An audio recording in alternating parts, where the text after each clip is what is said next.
Did you know that your relationship with your category manager and retailer goes through three phases or stages? And then if you skip or rush through these too quickly, that you'll lose out in the process of getting your brand on the shelf? You only get one opportunity per year in most retailers to get on shelf. Can you afford to do this poorly? Phase one is curiosity. You have to pique their interest. What is it that piques their interest? Category managers really only care, like the rest of us, about one thing. Will your product help me survive and, more importantly, thrive in my role? So, what is pertinent to your category manager? Do you know? Will your brand or product increase category sales by meeting an unmet need for their particular customers? Perhaps their current selection appeals to most of their customers, but maybe they have a segment not yet being served, and your brand fills that gap. Will it increase their department sales overall or their gross margin overall? Will it provide increased velocity over the SKUs that you're replacing? Will it have the necessary certifications such as non-GMO project verification? Is USDA organic important to that buyer? What else is important to them? Will it exceed the dollar volume and annual sales of the SKUs you're proposing to replace? Will your product have the promotional support that they particularly prefer?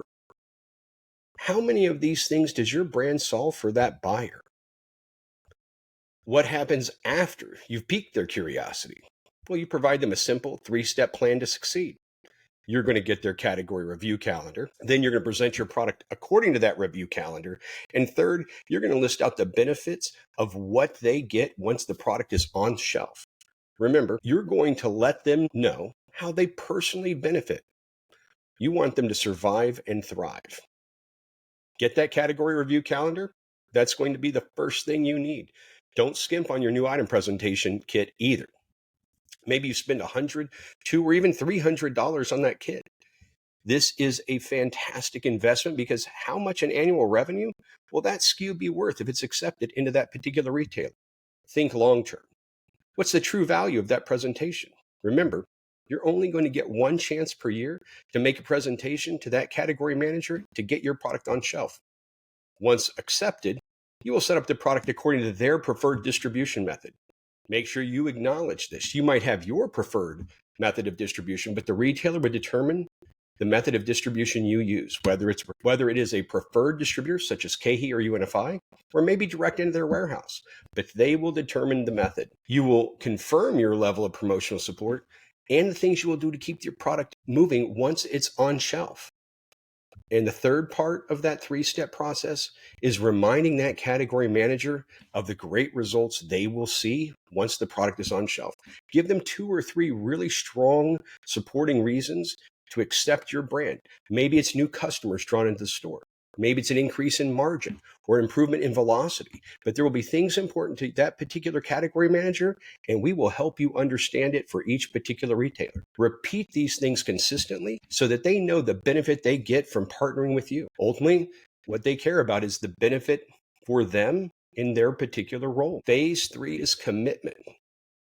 You've piqued their curiosity. You've gone through the new item submission process or the category review process. Only then, because you've done these things well, is there a chance for commitment. In this case, that commitment equals approval and store placement being part of their planogram or their POG. Remember, the category manager will only commit after moving through phases 1 and 2. You cannot rush ahead. So make them curious, provide the information that's important to them to pique their interest. And remember, many brands ask for the commitment too soon, rushing through things. You don't want to appear pushy or demanding. So don't ask for the commitment before you've gone through the steps properly. Take the time to go through all the phases properly. If you know this already, congratulations, you're way ahead of things.